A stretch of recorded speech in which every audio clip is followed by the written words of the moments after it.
자, 저당의 유동화 구조부터 한번 보겠습니다. 자, 주택 수요자, 예를 들어서 주택 수요자는 뭐죠? 돈을 빌리는 사람이니까 뭐다? 차입자. 차입자는 주택 수요자예요. 그럼 주택 수요자가 뭐를 설정하죠? 여러분의 우리는 주택 저당 채권. 요걸 여러분 줄여서 뭐라고 많이 얘기해요? 저당권이라고 얘기를 많이 하죠. 주택 저당 채권을 설정해서 한국주택금융공사의 보증을 받아요. 보증서를 받아서 금융기관에 여러분이 제출하면은 금융기관, 은행이나 뭐 보험회사, 이 금융기관에서 여러분에게 주택 구입 자금을 뭐 대출해줘요. 그럼 요 누구? 여기는 대출자인 뭐다? 금융기관, 뭐 은행이나 뭐 보험회사. 은행이나 보험회사인데 이것을 1차 대출기관이라고 해요. 1차 뭐? 대출기관. 우리 뭐 요즘에 뭐 병원도 1차, 2차 뭐 있듯이 그런 형태로 생각하시면 돼요. 1차 대출기관. 예? 그러면은 주택을 구입을 하려는 사람이 주택 저당 채권을 설정해서 이렇게 융자를 박는 것을 우리는 뭐라고 하냐 하면요. 이거 1차 저당 시장이라고 해요. 이것을 몇 차? 1차 저당 시장. 자, 그래서 여러분이 시험 문제에 이 1차 저당 시장의 개념 출제 많이 하거든요. 그래서 우리나라는요, 1차 저당 시장만 1999년도까지는 있었어요. 2000년이 들어오면서 2차가 들어올 거예요. 2000년 들어오면서. 자, 1999년까지 이것만 있었어요. 자, 그래서 이것을 우리는 뭐죠? 주택 자금을 뭐 한다? 대출받는 시장이다. 주택 자금을 그래, 대출받는 시장이라고 하지 뭐. 네? 자, 그러면은 요 1차 저당 시장은 문제가 있거든요. 왜냐 하면은 금융기관은 대출해주는 자금이 예를 들어서 뭐 10조 이렇게 한정돼 있어요. 그래서 한정된 재원을 가지고 있다. 네? 그러면은 여기 한정된 재원을 가지고 있어요. 그럼 여기 10조면요. 10조를 다 대출해주면 더 이상 대출해줄 자금이 없어요.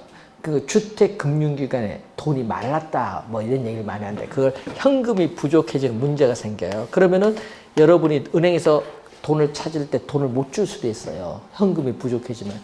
그게 뭐죠? 현금이 부족해지는 유동성 부족이 생겨요. 그러면은 어떻게 돼요? 유동성 위험.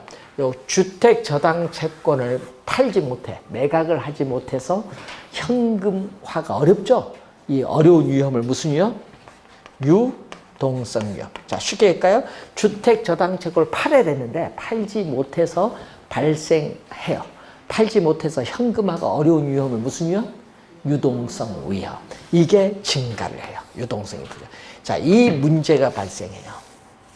예? 그러면 이 문제가 지금 발생을 지금 하거든요. 그럼 이 문제, 유동성 부족에 따르는 유동성 위험이 높아지는데 이 위험을 해결해야 돼요. 해결하기 위해서 도입된 제도가 몇 차? 2차 저당 시장이에요. 그러니까 유동성 부족에 따른 유동성 위험이 높아지는 문제를 해결하기 위해서 도입된 제도가 2차 저당 시장입니다. 그러면 어떻게 해결해야 돼? 요걸 매각을 못해서 현금화가 어려운 거잖아요. 그럼 요걸 매각해서 현금화를 만들어줘야 되겠다. 어려우니까. 그럼 요걸 매각해서 현금화를 만들어줘야 되니까 이걸 뭘로 본다? 민법에서는 저당권 유통을 안 되니까 이것을 뭐에 의해서 1998년도에 제정된 게 있어요. 뭐가 제정됐냐면요. 자산 유동화에 관한 법률. 작년에도 지문상이 나왔거든요. 자산 유동화에 관한 법률에 근거해서 이것을 뭘로 본다? 하나의 뭘로 보죠? 하나의 뭘로? 상품으로 보고 시장에 유통을 시켜버려요. 이걸 아까 우리 뭐라고 했어요? 저당 또는 저당권에 뭐라고 한다? 유동화. 아까 밑줄 그는 거. 이 주택 저당 채권을 하나의 상품으로 보고 시장에 유통되게 하는 것을 저당권에 유동하다 이 말입니다. 그 유동을 시켜야 현금화가 된다는 얘기인데 그럼 팔아야겠죠. 이거 팔지 못하는 걸 이제 상품에서 팔아야 돼. 누구한테 팔아야 되느냐 얘기죠. 그래서 주택저당채권 여러분 예를 들어서 1억 설정해서 대출해 줬어. 하나만 팔 수는 없잖아. 그 1억짜리를 묶어서 1,000억을 만들어서 그걸 팔아야 돼. 묶어야 돼. 그 묶는 걸 뭐라고 하냐. 이게 전문 용어가 이제 나오는 거죠. 시험 문제는요. 이 지문으로 나와요. 주택저당채권 뭐 집합물이란 용어로 나와. 이걸 뭐라고 해? 집합물. 요걸 번역한 거예요. 풀. 요걸 가끔 여러분 문제 풀다 보면요. 문제 풀다 보면 요것을 요런 말로 많이 나오는 것도 있어. 저당 풀 또는 모기지 풀. 모기지가 번역하면 저당이거든요. 모기지 풀, 저당 풀 같은 말이에요. 요걸 또 문제 풀다 보면 요걸로 많이 또 지문에 보면 나오는데 같은 말인데 우리 출제위원들은요. 주택저당채권 집합물이라는 용어로 많이 출제를 해요. 요걸로.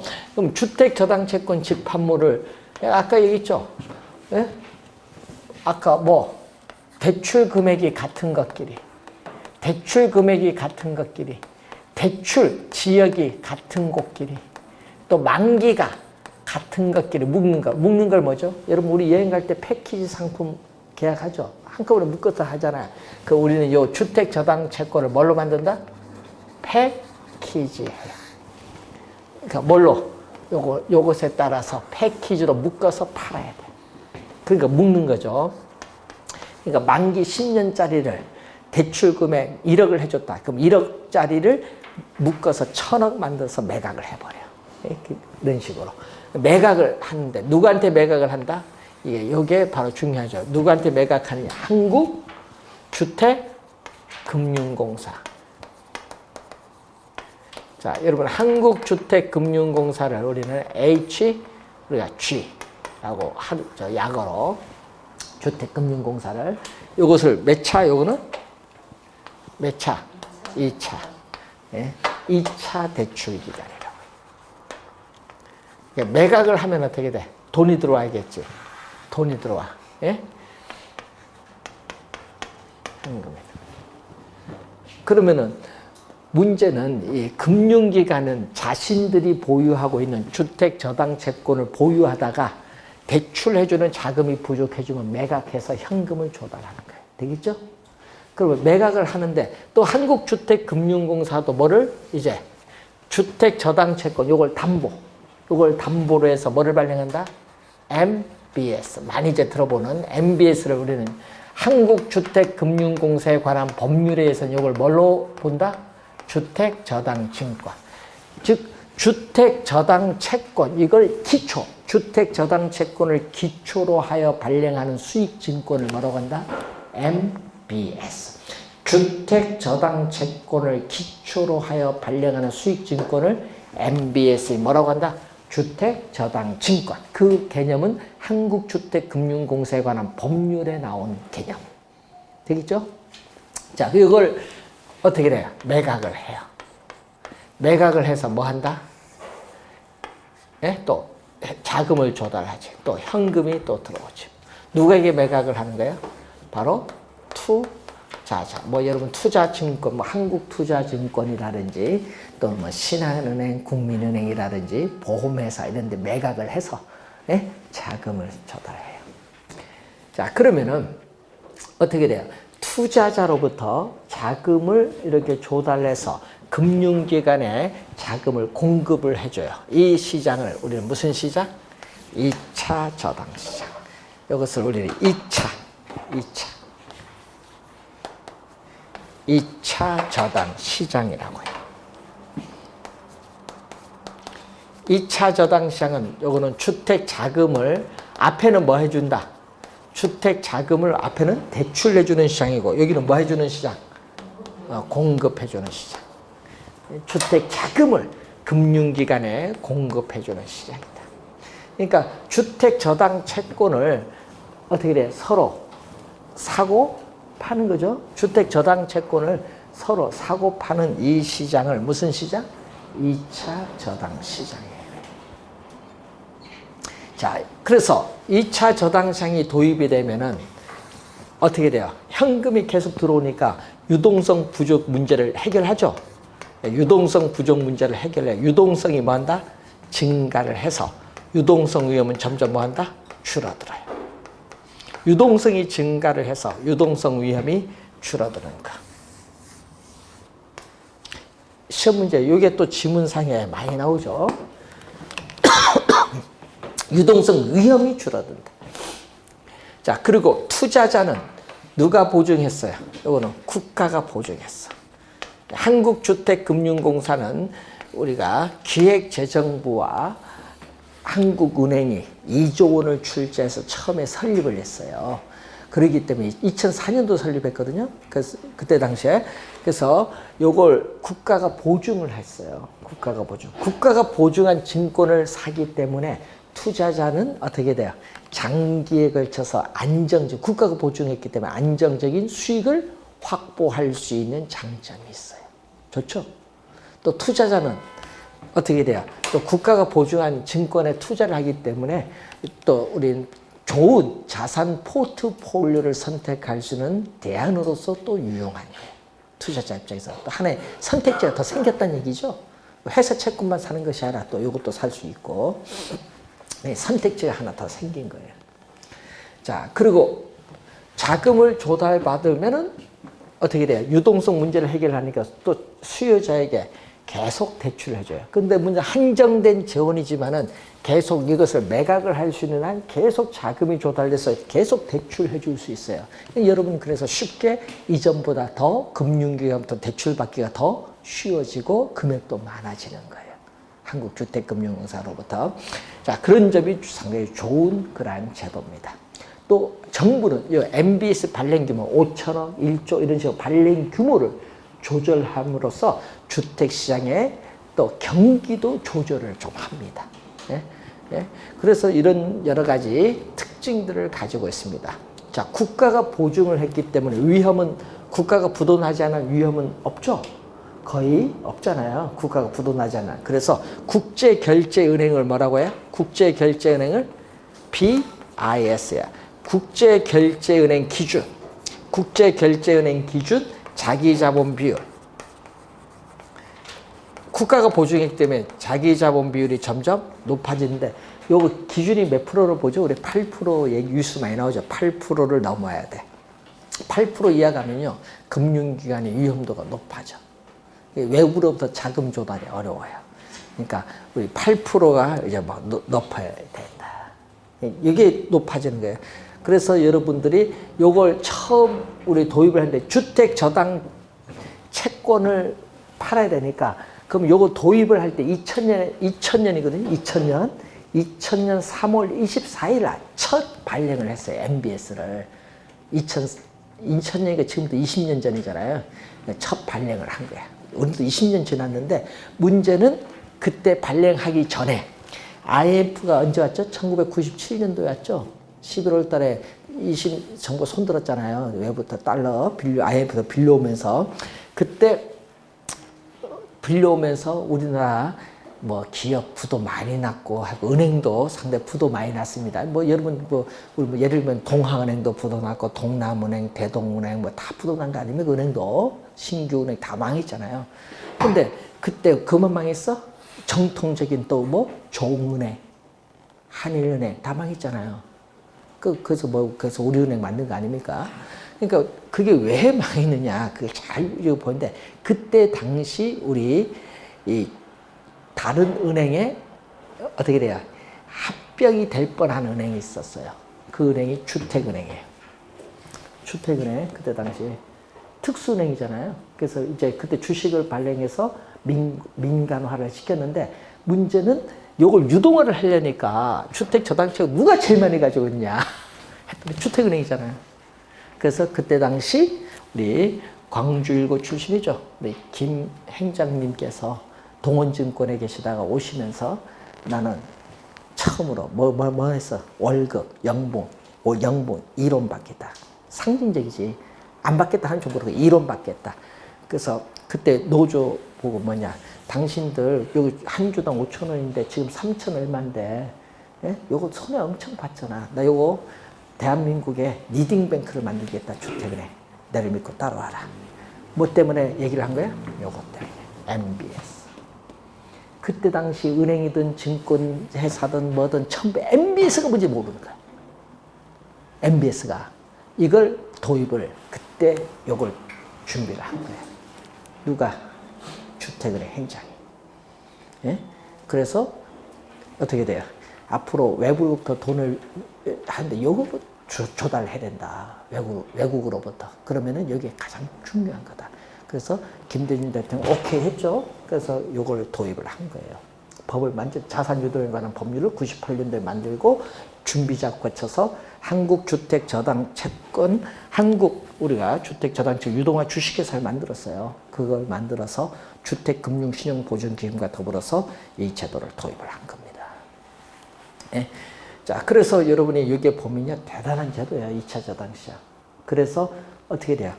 주가가, 주택은행이 요걸 도입을 해서 어떻게 돼요? 주가가 수직 상승하잖아요.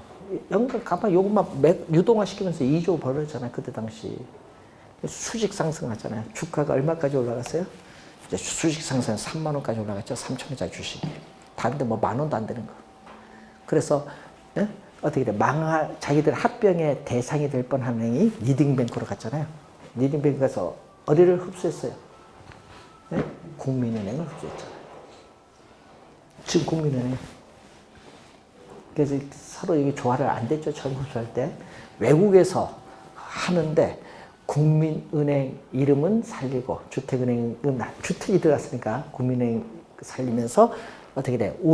밑에 직원의 7, 80%는 국민은행 차지하고 위에는 누구? 주택은행 출신에서 하여튼 승진의 여러 가지 말이 많이 나오고 그래서 노조끼리도 문제가 있었고 지금 뭐 20년 넘게 지났으니까 별 문제는 없는데 그때 당시 왜 외국에서 주택은행이 리딩뱅크가 되느냐?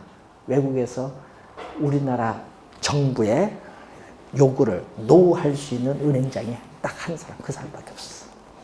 지금 보세요, 우리나라, 예? 우리나라 은행이 은행입니까? 요즘 툭 하면 정부가 다 개입하지. 예? 옛날에는요, 대통령이 딱 해도 노 할 수 있는 사람, 김행장 하나밖에 없는 거야. 야, 그러니까 외국에서 주택은행들은 리딩뱅크 해라. 이렇게 한 거지. 예? 그래서 대단한 겁니다, 그때 당시에. 예, 지금도, 20년 지난 지금도 국가가 툭 하면 개입하잖아요. 예? 예? 많이 개입하잖아요, 이제. 민간화된 은행에 무슨 행정에 뭐 다 개입을 하고 그래, 전부 다. 그러니까 그래서 우리나라 은행이 크지를 못해. 외국에서 볼 때 노 할 수 있는 은행장이 없어. 다 눈치 보잖아. 여러분, GTI는 LTV 하는데, 그건 우리한테 맡겨라 하면 되는데, 국가 눈치 보지. 외국 눈치 안 봅니다. 그러니까 우리나라는 외국의 신뢰를 못 줘, 금융기관이. 자, 그런 점이 좀 있습니다. 그래서 요 내용이 구조에서 출제를 많이 해요. 그런데 문제는 저기에 대출자인 금융기관의 수익률이 있어요. 수익률은 뭐죠? 금융기관의 수익률은 대출 이자율. 요걸 우리 다른 말로 출제를 많이 하는데 저당 수익률은 금융기관의 주택담보대출 이자율이에요. 주택담보대출 이자율이 2차 저당시장에서 판매하는 MBS 그 증권 수익률 몇 프로 나오겠죠? 이 수익률을 비교했을 때 어디가 커야 돼? 여기에 더 높아야 금융기관은 어떻게 돼요? 대출을 해줘서 어떻게 돼요? 팔면서 그 차액을 얻는 거예요, 수익을. 그리고 또 투자자 입장에서는 투자자가 돈을 투자를 해야 되는데 투자자 입장에서 요구 수익률 나는 최소 3% 요구하는데 여기서 5% 주겠다 그럼 투자했지. 그렇죠? 최소 3% 요구하는데 나는 5% 주겠다 하면 MBS 사지. 왜? 돈 더 주겠다 하는데. 이 조건이 돼야 돼. 그래서 저당의 유동화를 원활하게 하려면은 이 조건을 만족시켜 줘야 된다. 그 내용이 여러분 교재에 이 345페이지 밑에서 한 세 번째 줄에 두 번째 줄에 나와 있는 부분이 되겠죠, 지금. 자, 그리고 여러분 교재 346페이지 보시면은 저당 유동화의 기능 뭐 이런 것도 있으니까 한번 읽어보시면 설명을 했고, 자, 그리고 주택저당증권 MBS 개념 아까 설명을 또 했어요. 근데 시험 문제는 올해 거기 종류 347페이지에 나오는 이 종류가 중요하다. 자, 종류가 몇 개? 네 가지. MP, TS, MBB. 여러분, 시험 문제 요거 약어 그대로 출제하기로 해요. 약어. 근데 주의해야 될 건요. 요 세 가지는 뭐다? 세 가지는 채권. 요거는 뭐다? 증권. 예, 증권, 요게 S가 securities, 증권으로 번역해요. 요거 증권 요거 하나, 나머지 세 개는 뭐다? 채권이라는 걸 염두에 두시면 돼. 요 종류 올해 중요하다. 올해 이쪽에서 또 출제가 올해 예상이 된다.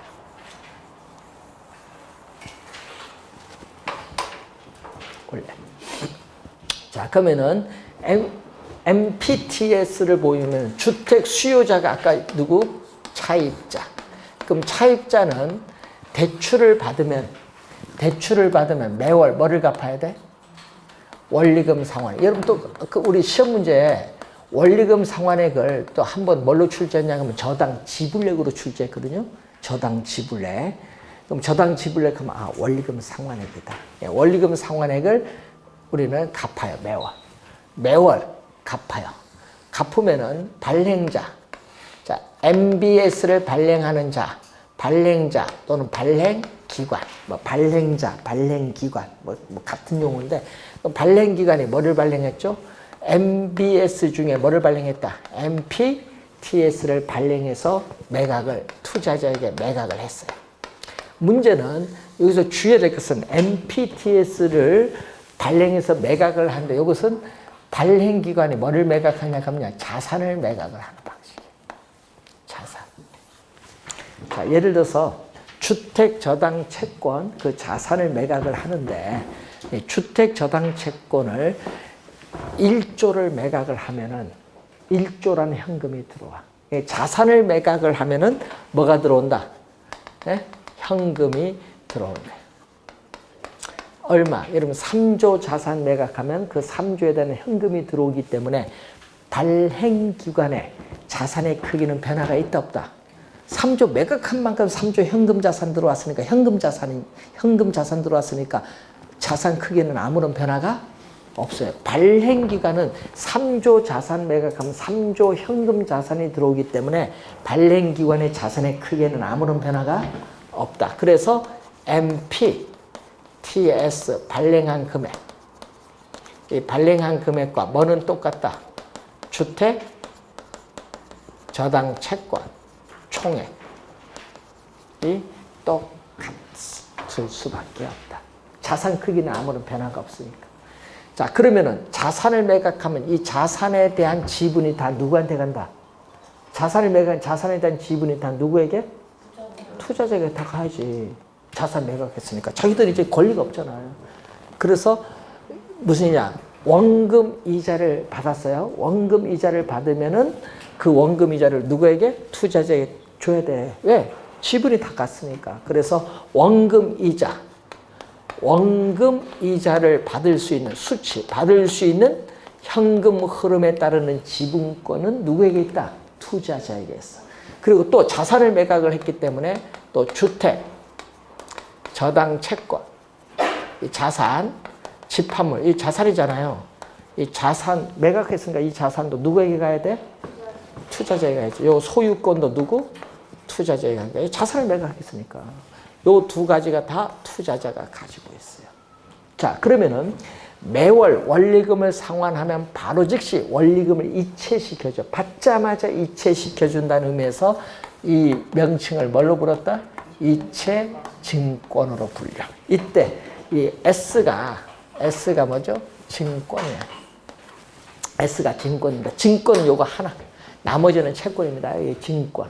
MPTS 증권 하나인데, 자, 증권에서 여러분 암기를 할 것은 투자자가 두 개의 권리, 투자자가 두 개의 권리, 두 개의 위험을 가져요. 투 이렇게 암기합니다. 투. 뭐가? 증권 투. 그럼 무슨 얘기냐? 이제 여러분이 우리 또 배운 걸 또 따지는데 저번 주에 시장 이자율이 지속적으로 하락해서 고정금리 대출 이자율 비교를 했는데 이것이 점점 낮으면은 뭐한다? 차입자는 손해를 보니까 만기가 되기 전에 뭐 한다? 조기 상환을 하겠지. 그럼 여기도 권리가 없잖아. 여기 다 매각했으니까 조기 상환하면은 바로 또 조기 상환해. 그럼 그 위험은 누가 안게 돼? 투자자가 안게 돼. 시장 금리 하락에 따르는 금리 위험. 응? 시장 금리 하락에 따른 금리 위험. 또 무슨 위험? 조기 상환에 따른 위험은 다 투자자에게 다 넘어가. 관련료. 자산 내가 했기 때문에. 그래서 꼭 기억을 이제 또 해야 될 게 있어요. 항상 요 두 개는 같이 다니는 뭐다? 짝꿍. 같이 다닙니다.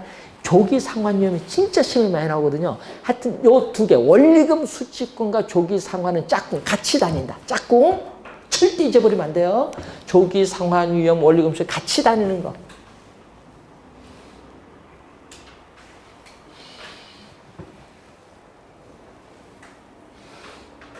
이 정도는 암기 되겠지.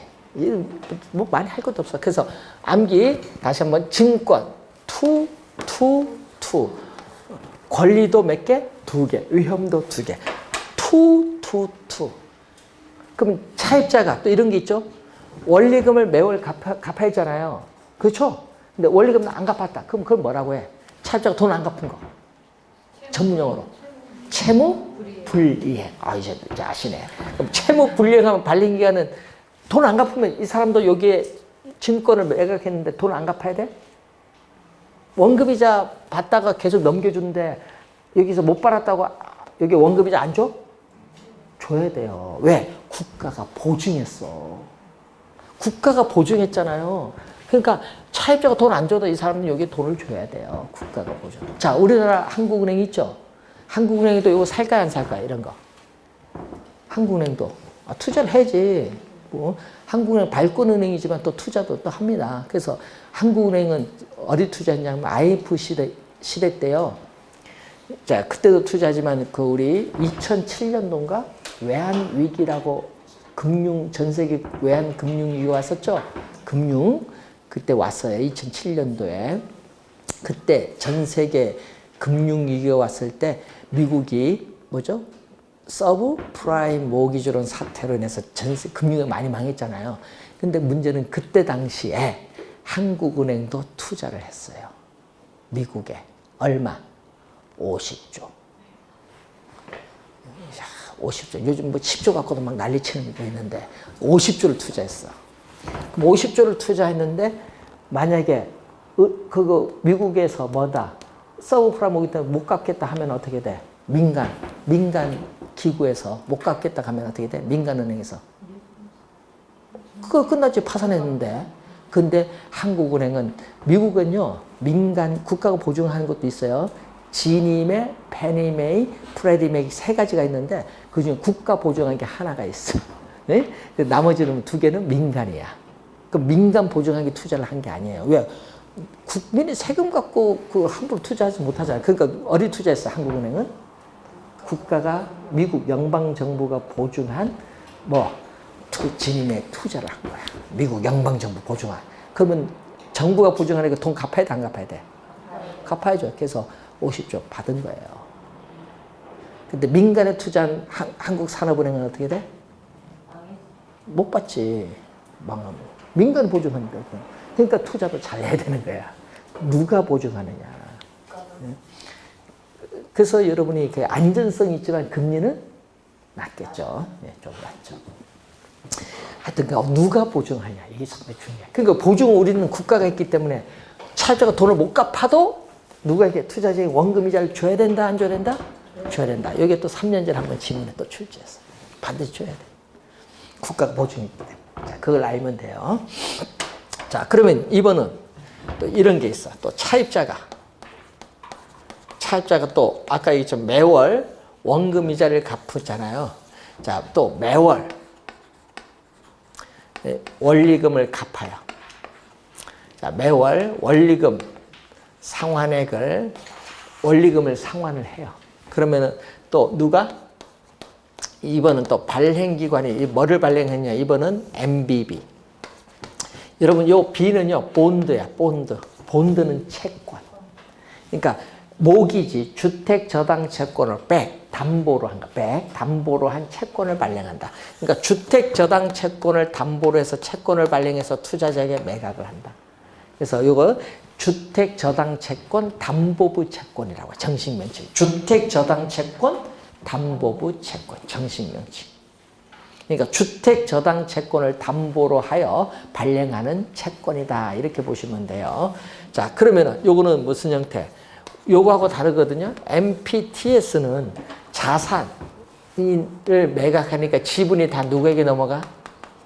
자산을 매각을 했기 때문에 지분이 다 누구에게 넘어가? 투자자에게 매각이 다 이전되잖아요. 그래서 이 지분 형태의 MBS고, 요거는 기업이 회사의 채권을 발행해, 회사채를 발행했을 때 회사채 발행에 따르는 수익률이라든지 기간이라든지 요거와 유사하다. 유사해. 기업의 회사채 발행 그 유사하다고 해서 이것은 무슨 형태? 채권형. 이것은 채권. 채권형의 성격을 가진 뭐다? MBS다. 그런데 문제는 채권이거든요. 채권은 항상 여러분 요 채권 요 세 가지를 보면 돼요. 채권은 요 세 개가 채권입니다. 다 똑같아요. 세 개. 채권은 뭐를 담보로 해야 돼? 요겁니다. 채권은 항상 발행기관이 요걸 가지고 있어. 자, 채권을 발행하는 발행기관은 이 주택, 저당 채권 집합물 있죠? 요것은 항상 누가 가지고 있어야 돼? 발행기관이 가지고 있어야 돼. 이걸 담보로 하거든요. 그래서 발행기관이 이걸 담보로 해서 이 발행기관의 신용을 가지고 채권을 발행해. 그럼 이 소유권은 누가 가지고 있는 거야? 발행기관. 그럼 채권 요 세 가지는 전부 발행기관이 주택저당채권 집합물의 소유권은 발행기관이 다 가지고 있어. 되겠죠? 요걸 담보로 발행을 해야 되니까. 근데 문제는 또 여기 또 원금 이자를 받을 수 있는 또 뭐? 원리금 또 수취권도 발행기관에 보유. 그러니까 차입자가 원금 이자를 갚으면 여기에 자기들이 갖는 거예요. 그런데 문제는 발행기관은 투자자에게 어떻게 돼요? 발행기관은 투자자에게 원금 이자를 매월 받잖아요. 매월 받자마자 주는 게 아니야. 요거는 뭐다? 이 채권에 대한 채권 발행해서 이 채권에 대한 원금 이자를 줘야 돼. 그래서 투자자에게 통상 매월 주는 것이 아니라 보통 몇 개월? 6개월 정도. 6개월마다 뭐에 대한? 이 채권에 대한 새로운 원금이자. 여기 원금이자가 아닙니다. 이 채권에 대한 새로운 원금이자를 지급해. 새로운 원리금을 지급해. 뭐에 대해서? 이 채권에 대해서. 그런데 문제는 시장 금리가 지속적으로 하락을 한다. 금리 변동에 따른 위험. 시장 금리가 지속적으로 하락을 해서 조기 상환을 하면은 조기 상환 위험도 누가 부담을 한다? 발행기관. 왜? 예? 원리금 받으시는 권리가 여기 있잖아요. 항상 요거는 같이 다닙니다. 요거 주의도 해주고. 그리고 또 돈을 못 갚는다. 원금이자 못 갚는다. 그러면 채무 불이행했죠. 그럼 그에 따른 위험도 누가? 또 발행기관이 또. 그럼 여기는 투자자가 채무 불이행 위험 있어요, 없어요? 없지. 왜? 국가가 보증하니까 원금이자는 반드시 줘야 되니까. 채무 불이행 위험이 없어요. 국가가 보증했기 때문에. 자, 그래서 투자자는 위험이 있다 없다. 위험은 다 누가 부담? 발행기관이 부담하니까 투자자는 위험이 없어요. 투자자는 위험이 없으니까 수익률. 위험이 높을수록 수익률도 높은데 위험이 없으니까 수익률은 가장 낮지. 수익률은 가장 낮아. 안전하잖아요. 예? 국가가 보증했기 때문에 안전한데 수익률은 가장 낮아. 위험이 없으니까. 그런데 문제는 차입자가 조기 상환하면 발행기관도 조기 상환하면 투자자는 손해를 보잖아요. 투자자는 우리가 일정 기간까지, 예를 들면 8년이면 8년, 5년이면 5년, 일정 기간까지 상환하지 마라 할 수 있어. 그걸 뭐죠? 채권, 요거 채권을 삼으로써 조기 상환, 저기가 조기 상환 하더라도 넌 하지 마라 할 수 있어. 그걸 뭐라? 채권을 삼아서 콜 방어라고 해. 콜 방어를 할 수 있다. 조기 상환 하지 마라 할 수 있다. 콜 방어. 우리 콜, 풋, 여러분 뉴스 보면 풋 옵션, 콜 옵션 뭐 이런 게 선물 옵션 용어도 나오는데 콜, 사는 거, 풋, 파는 거. 콜 방어, 용어, 전문 용어가 나왔어요. 자, 그러면 요거는 투자자인데 암기할 때 발행기간이 권리, 위험 다 가지고 있어. 올 발로 암기하면 돼. 올 발. 발행기간이 올, 모든 것을 누가 다 가지고 있다? 발행기간이 다 가지고 있다. 그러니까 암기할 때 올 발. 발행기간이 다 가지고 있다. 올 발. 여기는 뭐다? 증권 투. 암기할 때. 그러면 좀 이해가 시험에 잘 안 돼요. 증권 투. 여기는 올 발. 그럼 시험에 나오면 안 틀릴 거야. 나오면 여러분 조기 상환위험, 요 권리, 주택 저당 채권 집합물 소유권 요거 안 묻거든요. 조기 상환위험, 주택 저당 채권 집합물 소유권 누가 가지고 있느냐 요걸 많이 물어요. 그래서 자, 그러면 이 두 가지를 짬뽕한 게 있어요. 짬뽕. 이번은 또 차입자가 돈을 갚죠. 그러면 발행기간이 자, 매월 또 뭐를 갚아? 원리금을 갚으면 이 원리금을 또 바로 즉시 누구에게? 원리금을 받자마자 바로 즉시 투자자에게 이체를 시켜줘. 그러니까 그걸 또 우리 뭐죠? MPTS 성격을 가져요.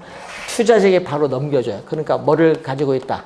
원리금을 받을 수 있는 현금 흐름, 지분권은 투자자가 보유하고 있어요. 네, 원금 이자를 받자마자 넘겨주니까 이체증권 성격을 가지고 있고 또 MPTB는 또 B는 본드, 채권이거든요. 채권이니까 뭐를 가지고 있어요? 아까 늘 얘기했지만 채권은 뭐를 담보로? 요걸 담보.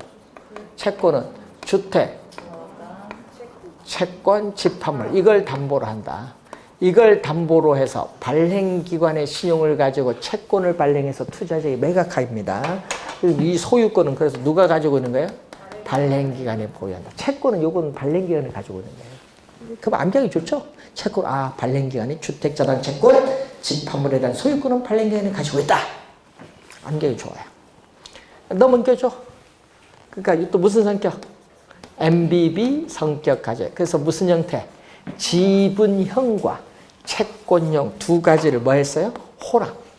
두 가지를 혼합한 형태의 성격을 가진 뭐다? MBS. 그러면 차입자가 조기 상환하면 어떻게 돼요? 차입자가 조기 상환하면 발행기관도 투자자에게 뭐 한다? 조기 상환하기 때문에 조기 상환 위험은 누가 부담? 투자자가 부담. 요거 또 잘 기억해요. 조기 상환 위험. 하여튼 요 두 개는 짝꿍입니다. 같이 다니는 거. 조기 상환 위험은 투자자가 부담. 요걸 뭐라고 해요? 원리금을 받자마자 넘겨주는 거. 원리금을 자동적으로 이체시키는 채권. 되겠죠? 원리금 자동 이체 채권이라고 돼. 되겠죠? 용어. 자, 그럼 요것을 만기가 예를 들어서 10년이다. 그럼 10년 만기니까 만기가 하나니까 10년 동안 투자를 하려니 좀 그렇죠. 난 1년만 투자하고 싶은데 난 3년만 투자하고 싶은데 이렇게 할 수 있어요. 그래서 투자자들의 다양한 투자 욕구를 만족시켜주고 이 조기 상환에 따른 위험을 또 뭐한다? 분산시키기 위해서 도입된 제도가 바로 뭐다? CMO야. 투자자들의 다양한 투자 욕구를 만족시켜주고 만기를 다르게 해서 그리고 또 뭐를? 조기 상환 위험을 분산시키기 위해서 도입된 제도입니다. 그러니까 이것을 뭐 했다? 확대를 한 거지. MPTB. 요거 확대해서 나온 건데 이걸 우리는 다 계층 여러 개 있다. 여러 개 있는 저당 채권이라고도 많이 하는데 문제는 우리나라에서는 거의 대부분 뭐를 발행한다? CM. 우리나라에서는 거의 대부분 뭐를 발행하고 있다? CMO를 발행하고 있다. 그럼 요거는 요것으로 확대해서 나타난다니까 MP, TB와 구조상 똑같다. 여러분 구조상 동일하다는 건 뭐예요? 채권이잖아요. 여기도 채권이니까 뭐를 담보로? 발행기관은 주택저당채권 집합물 담보를 해서 어떻게 돼? 채권을 발행해서 매각하니까 소유권은 발행기관은 보유하고 똑같아요. 구조. 투자자는 뭐를? 원리금 수취권을 가지기 때문에 조기 상환 위험도 누가 보다? 투자자보다 똑같습니다. 확대 행위. 구조상 동일해. 혼합도 혼합형 MBS 똑같아. 확대를 했기 때문에. 그럼 요거는 어떻게 되는 거냐 이 얘기거든요. 이게 저당 채권 총 발행액. 여러분 예를 들어서 1조를 발행했다. 여러분 저당 채권 총 발행한 금액이 1조 원이다. 1조 원인데 요걸 이렇게 나눈 거야. 만기를 이렇게 다양하게. 만기를 아까 저건 하나, 뭐 10년이면 하나밖에 없는데 요걸 만기를 다양하게. 1년, 2년, 3년, 5년, 7년, 10년, 15년, 20년 이렇게 만기를 다양하게 만들어. 되겠죠? 그러면 만기가 짧은 1년은 어떻게 돼? 위험이 많을까요? 적을까요? 1년. 1년짜리 사면은 1년은 2년보다 위험이 줄어들 거 아니에요. 기간이 짧으니까. 그럼 위험이 낮으면 수익률도 낮지. 그럼 예를 들어서 여기 2%다. 그럼 요거는 2.1%다. 요거는 2.2%다. 넌 4% 줄게. 이런 식으로. 만기가 길수록 위험이 높으니까 수익률도 높다. 되겠죠? 만기도 다양하게, 이자율도 서로 이렇게 다르게 해서 여러 형태의 만기가 다양한 여러 형태의 채권을 발행하는 것을 뭐라고 한다? CMO. 이때 이 나누어진 이 그룹을 뭐죠? 지금 우리나라는 8개로 나누는데 이렇게 나누어진 이 그룹을 트렌치. 시험 문제에 트렌치라는 용어만 떴다. 트렌치만 떴다 하면 뭐다? CMO야. 트렌치만 뜨면 CMO. 그러면 여러분 아까 여기는 콜이라는 게 있죠. 자, 여러분 콜이라는 게 뭐예요? 콜. 자, 여러분 차입자가 조기 상환했어. 5년짜리 산 투자자가 여러분 5년짜리 산 투자자가 차입자가 조기 상환인데 5년짜리 산 콜. 예? 콜. 여러분 뭐 게임할 때 많이 콜 받아줄게. 너 조기 상환 나 받아줄게. 조기 상환 나 돈 줄게. 콜 받아버리는 거야. 되겠죠? 콜 조건이는 거야. 예? 그래서 5년짜리 콜 붙은 거야. 근데 앞에서 콜 받아주잖아요. 그럼 장기, 20년짜리 장기 요걸 가진 투자자는 어떻게 돼? 장기 투자자. 앞에서 콜 받으니까 자기는 가만히 있어도 됐네. 그러니까 장기 투자자는 뭐를 실현할 수 있다? 앞에서 콜 받아주니까 콜 방어를 뭐 한다? 실현시켜줄 수 있어요. 예, 연기금이라고 하죠. 연기금에서의 투자하는 장기 투자자들은 자연스럽게 콜 방어를 실현할 수 있어요. 예, 앞에서 콜 조건에서 콜을 받아주니까. 의미 알겠죠? 그러면은 자 그런데 자 여러분 이게 CMO인데 CMO의 개념들을 많이 물어요. 그러니까 무슨 조건? 시장 이자율과 대출 이자율 요 관계에 따라서 조기 상환이 결정되죠. 조기 상환율이 몇 프로냐? 투자자에게 조기 상환을 하는데 몇 프로냐? 조기 상환을 결정할 때 10%일 수도 있고 뭐 20%일 수도 있고 성향에 따라.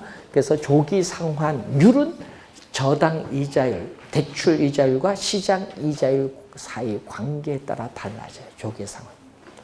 그러면 여러분 돈 갚죠? 한번 볼까요? 원금 이자를 갚아요. 그러면 처음에 누구한테 줘? 원금 이자를? 누구한테 줘? 예? 1년 차 있죠? 여긴 줘야 될 거 아니야. 만기가 여기 제일 짧았잖아요. 여기에 원금 이자를 줘요. 그럼 나머지는 여기는 여기 부의표한 여기는 원금 이자 주면 나머지 요거 부의표한 거는 이자만 줘. 여기는 이자도 안 줘. 20년짜리는요. 요건 이자도 안 줘. 여기는 뭐 한다? 만기 20년 만기가 돼야 그동안 누적된 이자 원금을 한꺼번에 줘. 되겠죠? 그럼 이제 1년 이제 원금 이자 다 갚았어요. 여러분 원금 이자를 받자마자 지급하잖아요. 받자마자 넘겨주잖아요. 그렇죠? 지금 넘겨주는데 여기는 원금 이자 끝났어. 이제 1년짜리 채권 상환 다 했어. 이거 이제 없어졌어. 이제 상환 다 했으니까. 그럼 그 다음은 누구한테 줘야 돼? 여기 줘야지. 그럼 요 2년 차에 또 원금 이자를 주고 나머지는 또 뭐만 줘? 이자. 이런 식으로. 요게 상환되면 그 다음 요게 원금 이자를 주고 나머지 또 이자. 이런 식으로 가는 거예요. 그러니까 원리금 상환이 이렇게 순차적으로 이루어지도록 발행하는 채권이 뭐다? CMO다. CMO.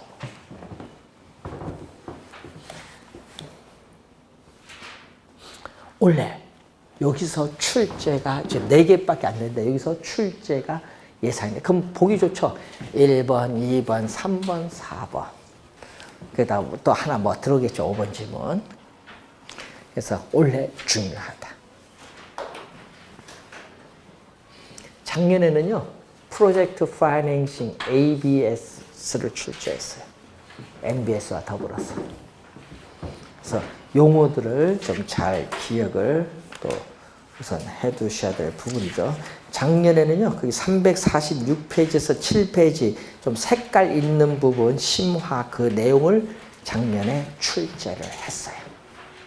거기 보면 ABCP도 나오고, ABCP, CP는 요즘 뉴스 많이 나오는데, Commercial Paper, 기업 어음이에요. 요즘 기업이 어렵죠. 그럼 기업이 단기로 여러분 단기 운영해야 되잖아요. 돈 조달 못하면 망하잖아요. 부도 나서. 단기로 조달해야 되는데, 지금 예를 들어서, 예? 대한항공이 좀 어렵죠. 그래서 한 달에 그 비행기 리스도 있고, 여러분 임금도 줘야 되고, 고정 나가는 돈이 있잖아요. 임대료도 줘야 되고, 나가는 돈이 있어. 그게 한 달에 얼마 나가면 6천억 나가요. 대한항공이 한 달에 나가는 돈이 6천억이야. 근데 그걸 지금 몇 개월 동안 안 되잖아요. 1조 8천원가 지금 손해를 봤잖아요. 고정적으로 나가는 돈인데 들어온 돈이 거의 없으니까 뭐 비행기 떠야 뭐 하든지 없으니까 지금 손해를 많이 보잖아요. 근데 돈이 갑자기 돈 있나 현금? 돈은 나가야 되는데 없으니까 돈을 줘달래야 돼. 단기 요거 한 몇 개월 동안 좀 한번 보자. 단기로 자금 줘달래. 나는 6개월 정도 써야 되겠다. 단기 운영하는 자금을 줘달라고 해서 기업어음을 발행하는 거야. 기업어음. 기업어음을 발행하는데 이걸 사냐? 야, 너네 망할 것 같은데? 금융이 안 사지. 망할 것 같으면 왜 사? 그럼 그 채권은 뭐다? 기업어음 나중에 취실해 버릴 수도 있는데. 그러니까 누가 사야 돼? 외국 같은 경우는 급하니까. 누구? 미국 같은 경우는 연방정부. 그래서 매입을, 패드. 미 연방준비제도 요새 패드에서 매입하는. 그럼 우리는 누가 매입해야 돼? 한국은행. 그래서 뉴스 나올 때 한국은행이 기업은 매입을 하겠다. 그 나온 이유가 그거야. 은행은 그 매입해서 망하면 어떨까요, 기업? 은행도 부도 나는데. 그 책임 누가 질까? 왜? 예를 들어서 청와대에서 너 그거 사. 근데 망하면 청와대는 우린 그런 적 없습니다. 이렇게 나올 건데. 옛날에 아이패드 봤잖아요. 그런 적 없다 나올 건데. 그래서 청와대는 뭐를 지시를 내면 반드시 서면으로 해야 돼. 말로 했다? 그럼 다 녹음시켜라. 왜?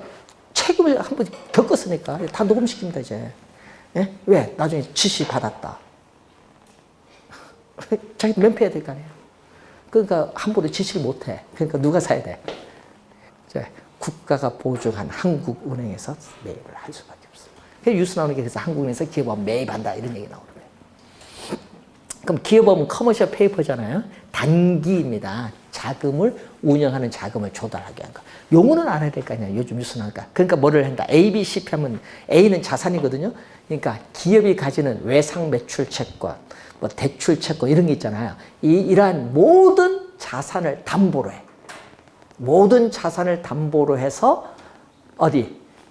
자산을 담보로 해서 채권을 발행할 수 있어요. ABS는 채권인데 뭐를 발행하는 거야? 그 자산을 담보로 단기간 자금 조달하기 위해서 기업어음을 발행하는 거야. 뭐 담보가 있어야 될 거 아니에요. 그러니까 자기가 가지고 있는 모든 자산을 담보로 기업어음을 단기간 자금 조달해서 발행하는 게 ABCP야. 요즘 뉴스 막 나오니까 그런 용어를 알아야 될 거 아니에요. 용어. 그럼 이제 설명해 줘야 돼요. 옆에 누구 물으면 이게 CP 하면 이제 여러분 이제 고상하게 기업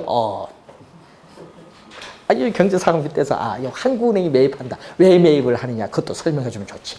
장기, 단기 기업은 단기 돈 없으니까 운영하는 자금 조달하기 위해서 발행하는 기업어. 그러면 이제 이해하기가 쉬운 겁니다. 장기가 아닙니다. 단기자. 자, 우선 그것까지 한번 보시고 3번 문제 부동산 금융에 관한 설명 중 틀린 것을 묻는 내용인데 자, 1번은 누구? 투자자는 주택저당채권 집화물에는 소유권을 갖지 않죠. 누가 가지고 있다? MBB는? 발행기관. 그리고 2번 한국주택금융공사는 보유하고 있는 주택저당채권 집화물을 기초로 주택저당증권 MBS를 발행하고 있다. 맞고요. 3번 MPTS는 지분형이 포인트죠. 그리고 관련 위험 누구? 관련 위험 금리 위험, 조기 상환 위험. 요 관련 위험도 누구에게? 투자자에게 이전되죠. 왜? 자산을 매각했기 때문에. 맞고 4번 영모기준은 주택연금입니다. 영모기준으로는 주택연금은 한국은행에서 채권 형태로 발행하는 게 아니에요. 여러분 주택연금은 뭐다? 주택연금은 한국주택금융공사에서 보증서를 발행해요. 금융기관에 뭐를 담보로? 여러분이 소유하는 주택을 담보로 한국주택금융공사의 보증을 받아서 금융기관이 여러분에게 매월 일정한 금액을 대출해 주는 거예요. 틀린 지문이에요. 4번 정답이고 5번 CMO는 누가 주택저당채권? 채권이니까 누가 가지고 있어? 발행자, 발행기관이 가지고 있지. 4번이 정답이 되겠습니다. 자, 뭐 이 시험 문제 이런 형태 나오면 틀리면 안 되겠죠? 시험 문제 나오면 이런 형태로 출제를 합니다. 자, 잠시 쉬고 이제 주택연금과 공급자 금융 마지막 한번 보도록 하겠습니다.